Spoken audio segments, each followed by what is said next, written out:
Hello and welcome to For Heaven's Sake, a Seventh Heaven podcast. This is episode 1119, titled Some Breakups and Some Get-Togethers. And we are your co-hosts, Lady J. And T. Worst title. It honestly doesn't even make sense, It does doesn't flow off the tongue. Nothing. Who are the get-togethers in this? I don't know. Oh, I guess at the end? Is that considered a get-together? Sure. How are you, Lady J? I'm good. How are you, T? I'm doing well. This is just a weird title. It threw me off. Sorry. It is a weird thing. Yeah. It doesn't... Some I don't know. breakup, some get together. Like what? It's a weird title. It doesn't work. Why not? You win some, you lose some. Or just how about it had to end sometime. Or something like that, Or is this the end?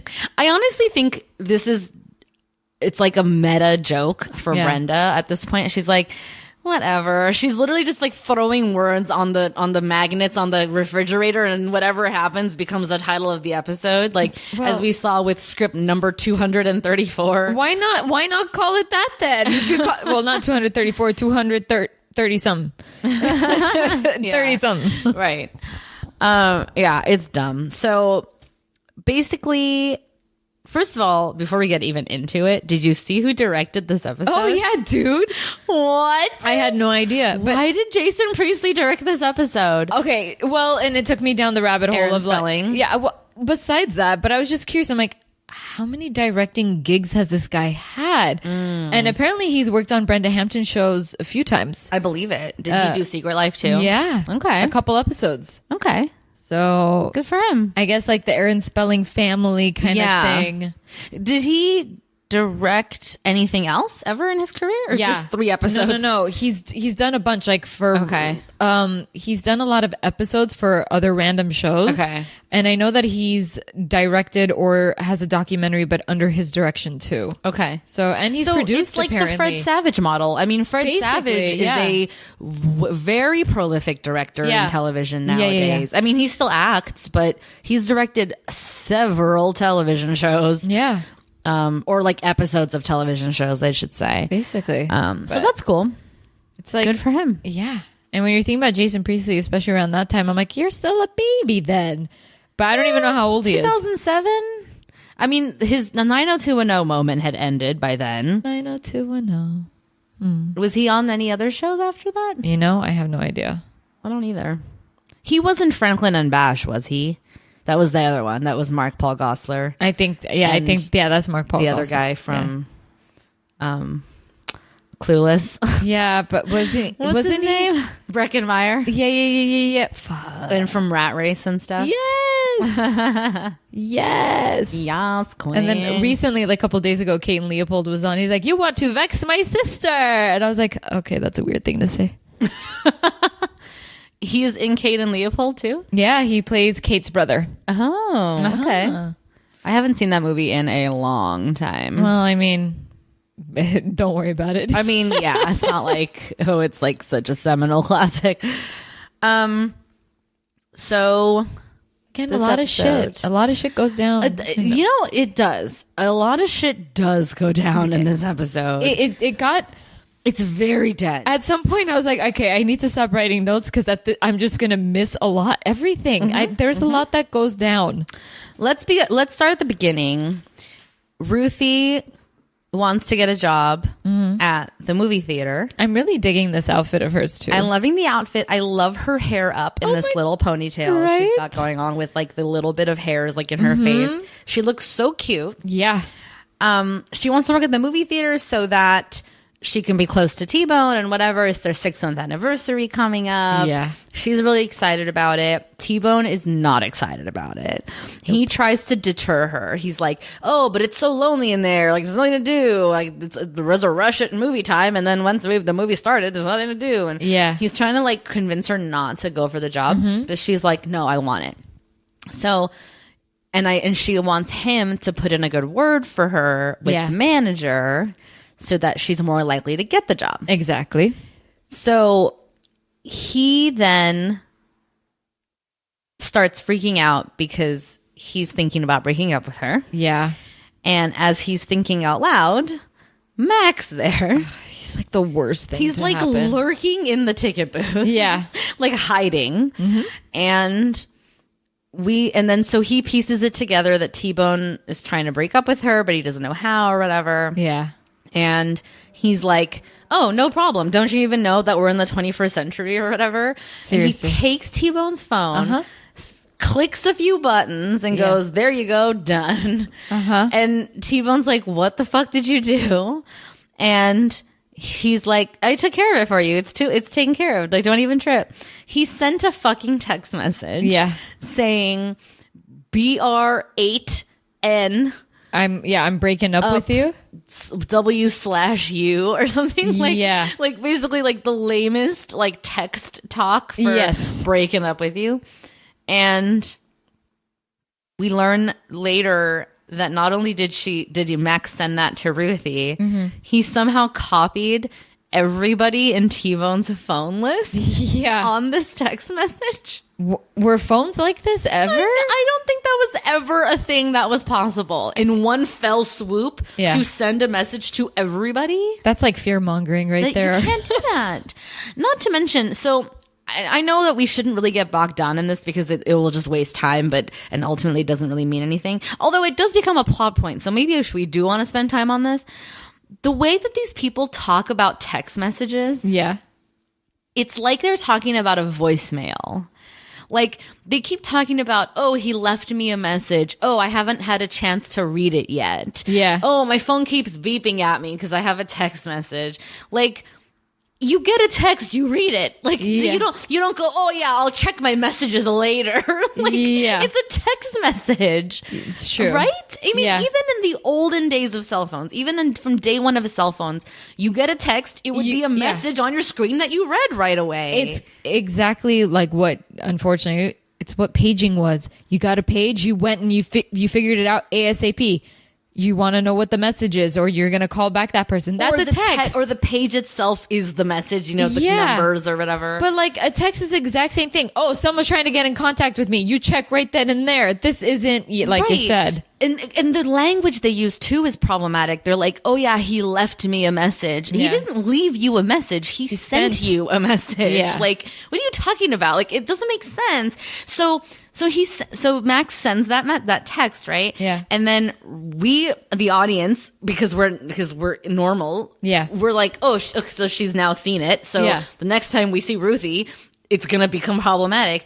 No, she's just chilling. She comes in and he's like awkward on stuff. T-Bone has proceeded to eat the entire concession stand. Dude. It's so gross watching him eat all that junk and hot dogs and just like gorging his stupid face with all that food. Because he's like eating his feelings or whatever. And so she comes around the bend. Oh my God, that's so wonderful. You got me the job. And she goes, oh, I saw you left me a message. Like, what does it say? And he's like, oh, it was just me congratulating you. It's cool. I'll just delete it. Like, you don't even have to look at it anymore because he doesn't want her to see it. So she hasn't seen her fucking text message yet. Yeah. He lies about it.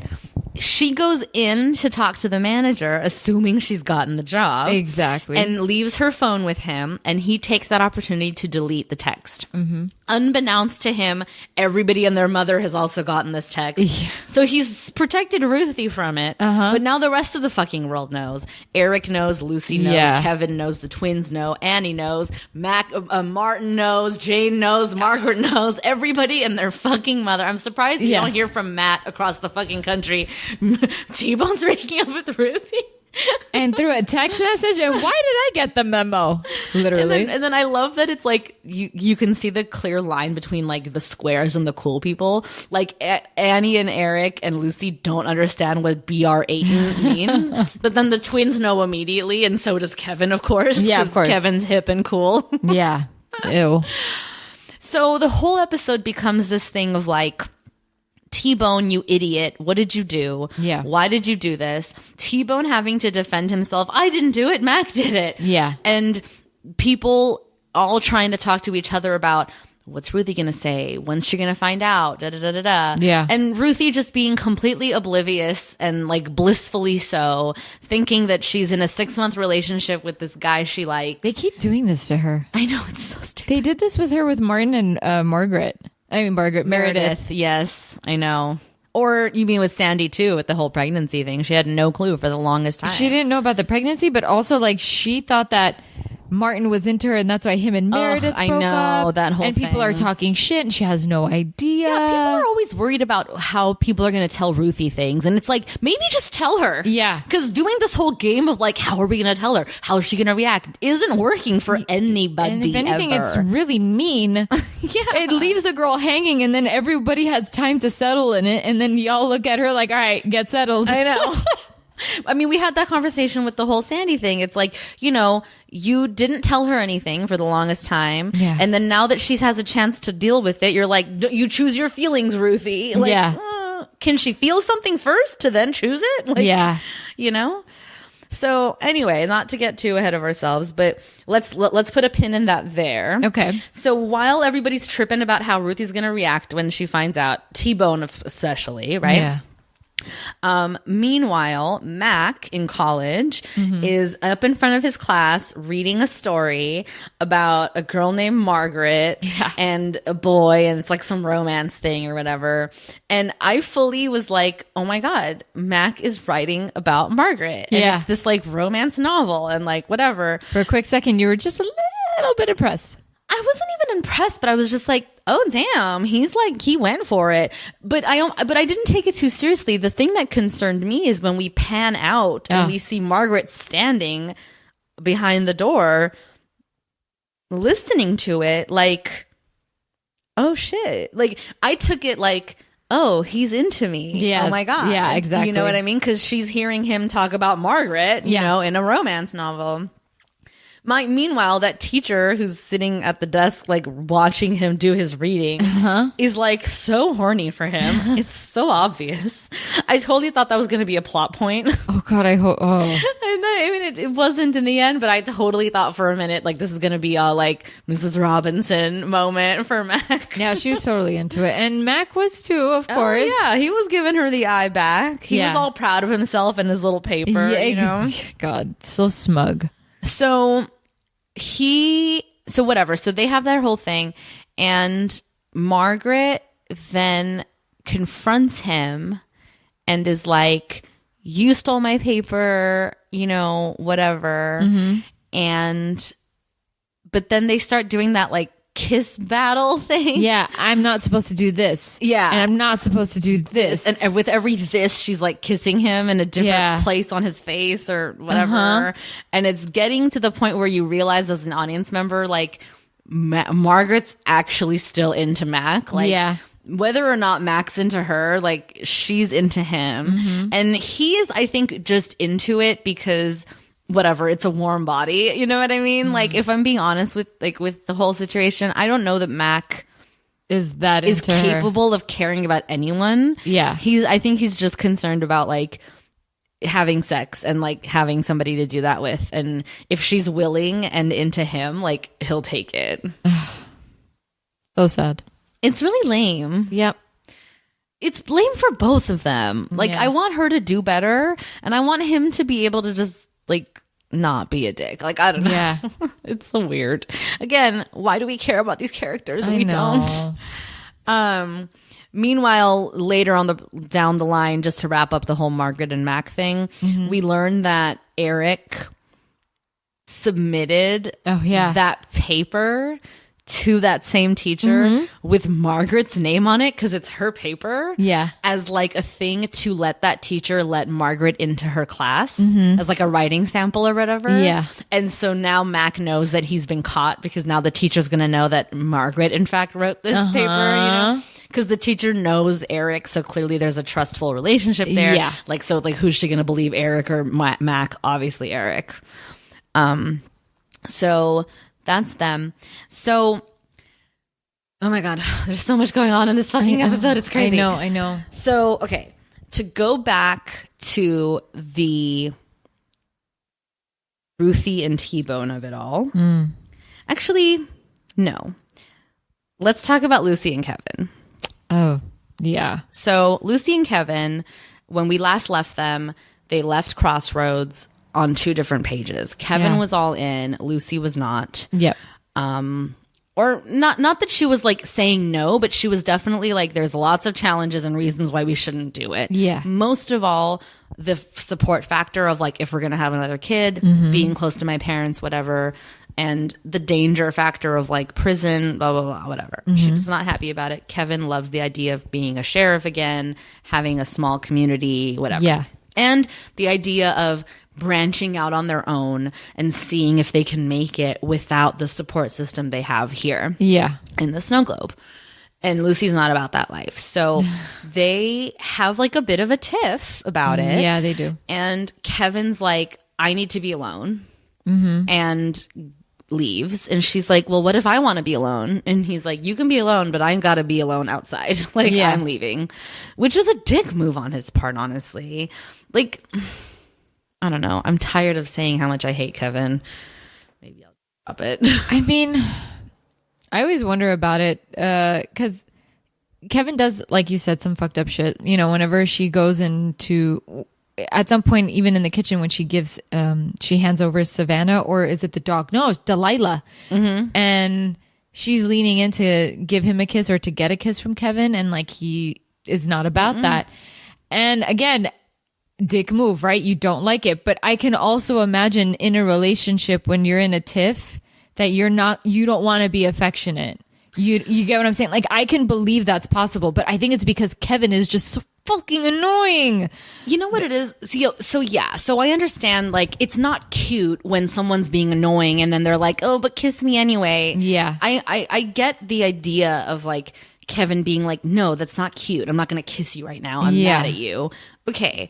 But what he's mad about and what they're arguing about is not something for him to be like, I'm mad at you about. They're having a discussion. Yeah. They are a married couple. They are a family. They are making decisions that will not only affect them, but their family for the rest of their lives or going forward or whatever.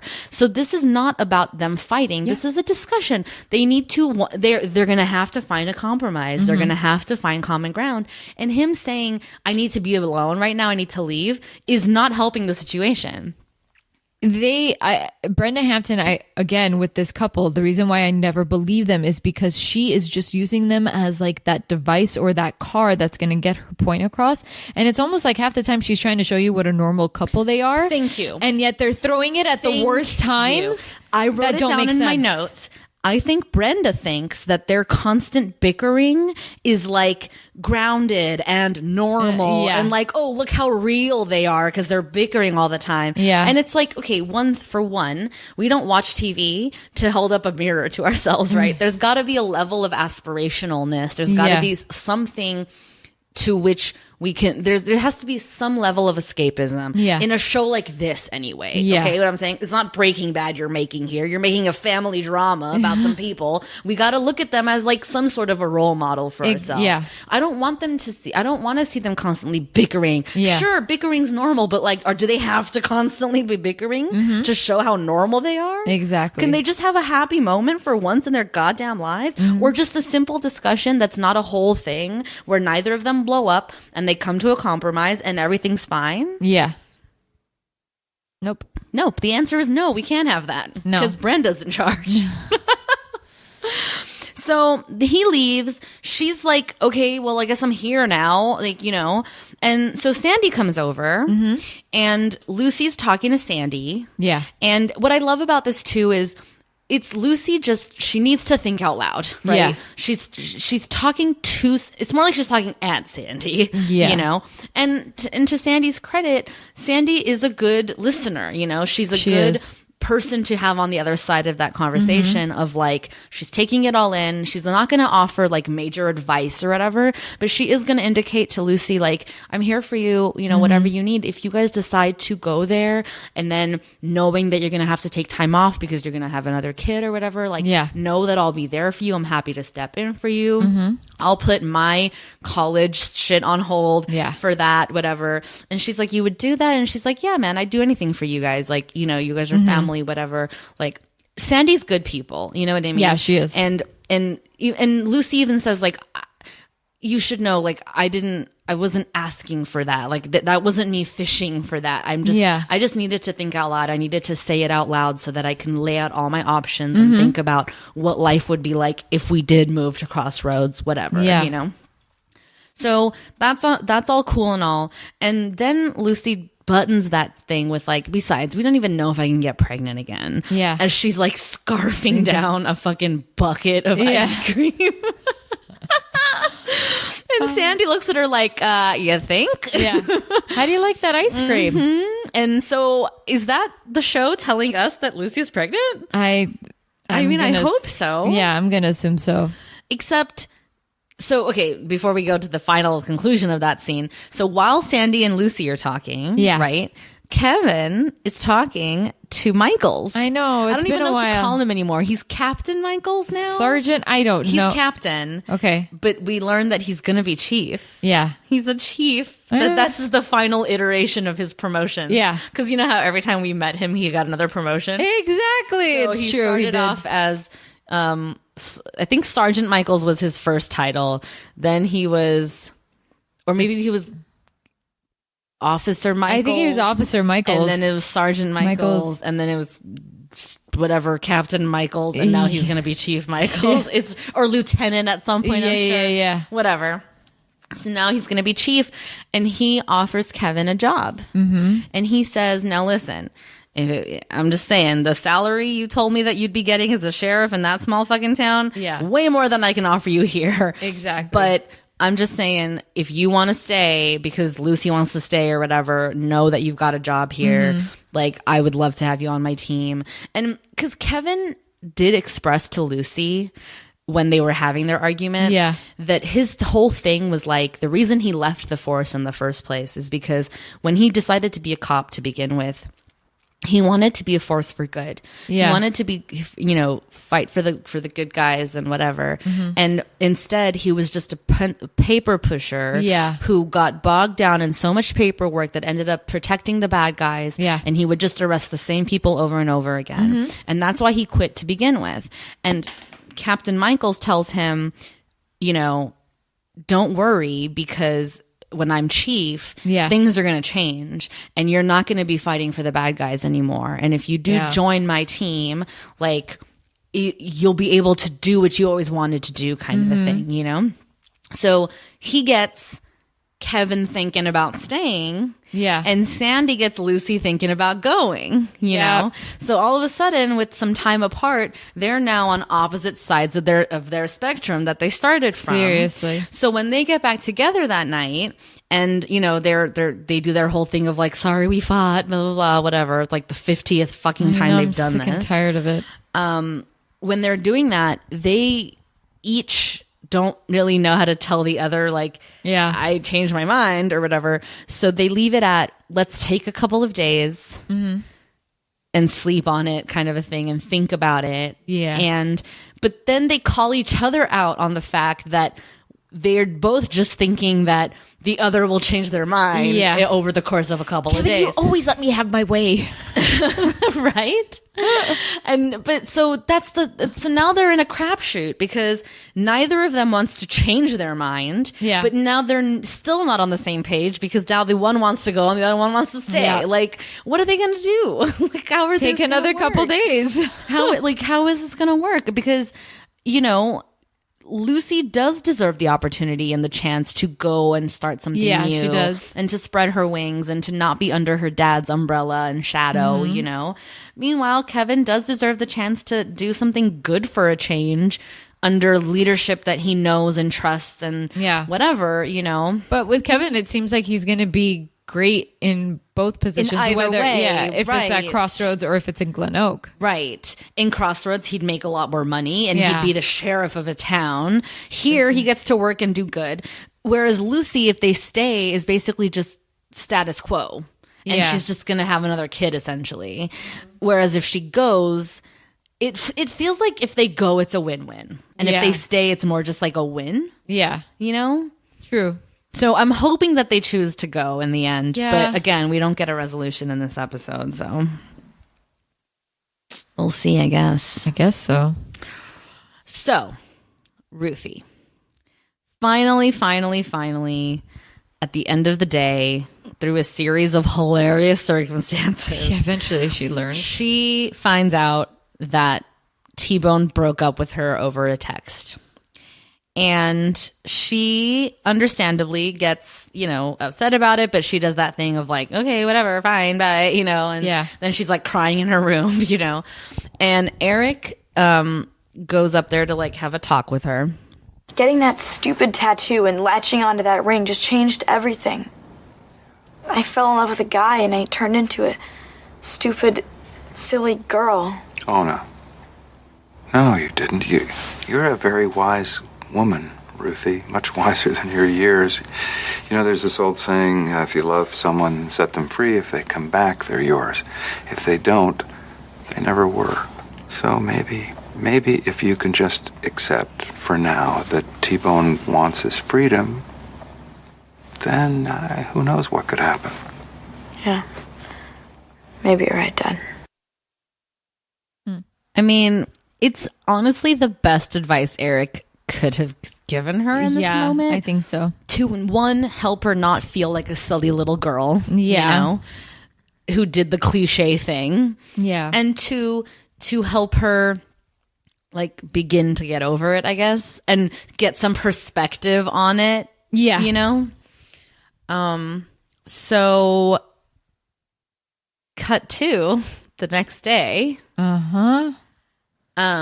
T-Bone's there in the kitchen as she comes down for school. Yeah. And he's like ready to face her. Kind of like there's their first like moment with each other since the acknowledgement of the text, right? Yeah.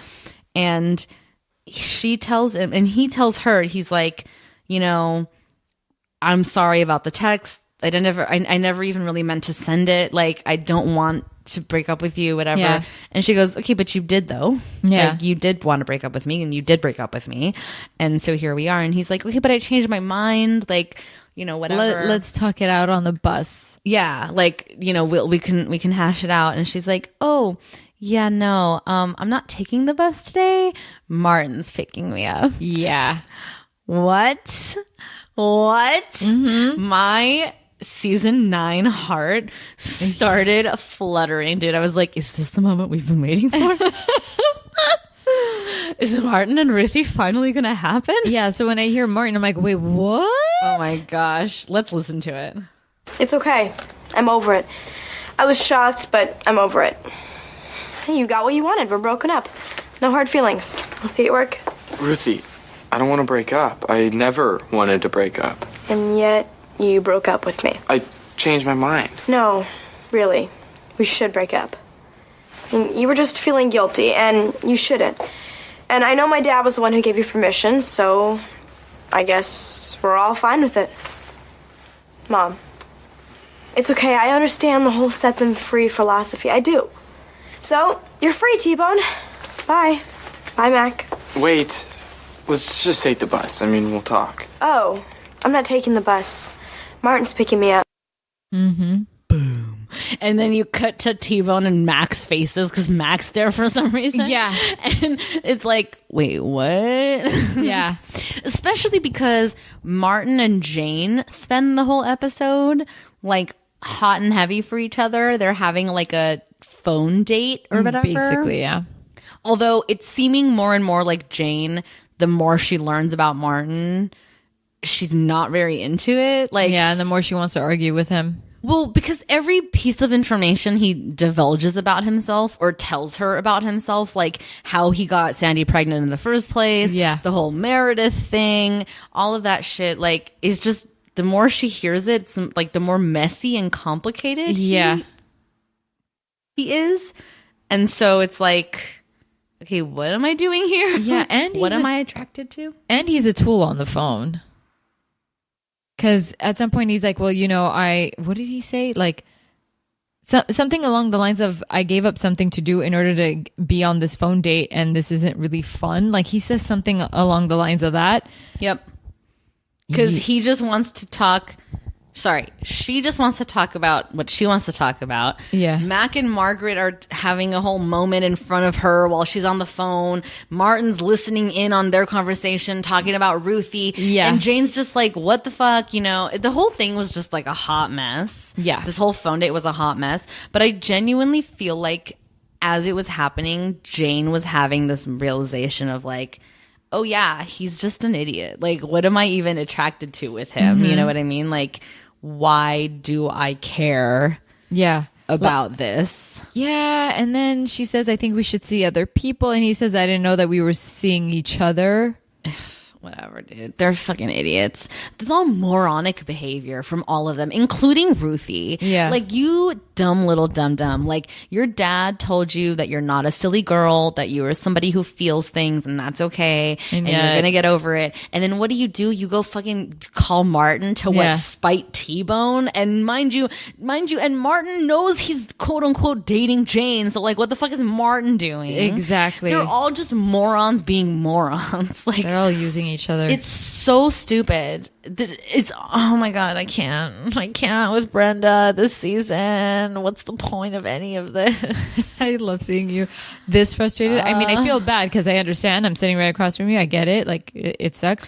But it's also kind of funny. No, I know. It's hilarious. It's hilarious that, like, I don't care and yet I care enough. You know what I mean? Like, well, I care enough to get upset about it. Yeah. You know? Like, it's so, it's really frustrating because none of this seems important. Like, because you just know at the end of the day, in that final moment of the last episode of the last season happens, none of this relationship shit's gonna matter about anybody. No, like, at the end of the day, everyone's gonna be wherever they are in their lives, and none of this will they, won't they, and who's fucking who, and who's on the phone with who, and who has a tattoo of who is gonna matter. And so it's just nonsense fodder that's like it's going nowhere. It's for no reason.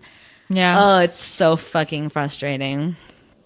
Damn you, Brenda. Yeah, damn you, Brenda. Damn you, Jason Priestley. I mean, seriously, you directed an episode of Seventh Heaven? I want to know how directors get their assignments. Like because Jason Priestley at this point, I'm sure, was not in a position where he was like picking and choosing his projects if he wanted to direct it all, right? Yeah. So Brenda was like, yeah, I have the script you can direct if you want. And he just was like, okay, I'll do it. Like, I was just like, why this episode? Why this show? Like, just cause I guess it's an opportunity. I don't know. What a mess. What a mess. What a mess. Yeah. Well, good thing it's over. What do you rate it? 2 thumbs down. I get it. There's just some, it's, well, you know, when you're just trying to pack too much shit. It is a bit much. It's overwhelmingly too much. Yeah. At some point I was like, wait, what happened again? What happened now? Oh, yeah. Yeah. So. Yeah, it's not great. I'm torn because there are some things that I like. You know, first of all, I liked seeing Captain Michael or Chief Michaels, you know, one last time. I liked Annie and Eric talking in the beginning about what a fuck up Eric is for involving himself in this whole situation between T-Bone and Ruthie. Yeah. I also liked Lucy talking to Sandy and, you know, having a way in which she can like think out loud and have a support system and all that stuff. So I think I'm gonna give this 1 thumb up, 1 thumb down. It might be generous, too generous, but my gut's telling me, you know, to do that. All right, then that's where I'm at with it. Okay, cool. Well, that's gonna do it for us, folks. You know where to find us on the social media. We're on Patreon at patreon.com/4 Heaven's Sake Pod, where you can subscribe and get access to 2 bonus episodes a month of commentary on movies that T has seen that I have not, with the exception of the Lady J birthday special we recently did about the movie Frozen. So more importantly than any of that, though, you know we're nearing the end here. There's only 3 episodes left. Man. And we're on a accelerated recording schedule. So we only have like a couple of recording sessions to go here. Yeah. And all of which to say May 7th, that's the last day to send in your thoughts, comments, questions, concerns, insights, things you want to know, things you want to tell us, any of that stuff. May 7th, send those things to forheavensakeshow@gmail.com. That's forheavensakeshow@gmail.com. It'll be in the liner notes as well. And until next time, bye.